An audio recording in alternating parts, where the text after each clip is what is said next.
Cette chronique de l'Académie du guide de l'auto vous est présentée par l'Association des écoles de conduite du Québec. On a tous observé que lorsque l'on tourne le volant à gauche, notre corps veut se déplacer à droite et vice-versa. Les freinages et les accélérations créent aussi des transferts de masse et causent une variation d'adhérence sur nos pneus. Plus la vitesse est élevée et plus les forces dynamiques seront importantes. Au freinage, le transfert de masse créé par le ralentissement écrase le pneu avant au sol et fait augmenter la zone de contact. Par contre, à l'arrière, c'est l'inverse. La zone de contact des pneus arrière diminue.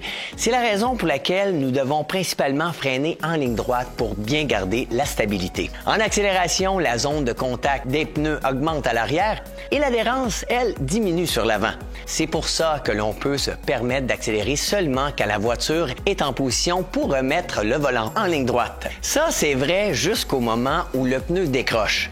Dépassé ce point, le pneu perd ses propriétés d'adhérence et là, le pneu glisse au sol, empêche le freinage et le contrôle de la voiture. Mais l'ABS est là pour vous aider.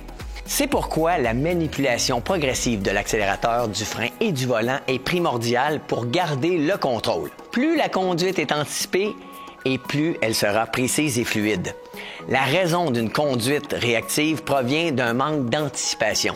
Plus vous observez loin et large, plus vous aurez du temps d'observation et d'analyse, ce qui va automatiquement se traduire par une précision d'exécution des manœuvres. L'environnement dans lequel on conduit joue un rôle. Plus il y a des bâtiments, des intersections et toutes sortes d'obstacles, plus l'effet de vitesse sera grand. Rappelez-vous que c'est la vision qui doit dicter la vitesse et non pas la vitesse qui dicte la vision. Ce n'est pas le chiffre sur le panneau de vitesse qui compte, même si nous devons bien sûr le respecter. Cette chronique de l'Académie du guide de l'auto vous a été présentée par l'Association des écoles de conduite du Québec.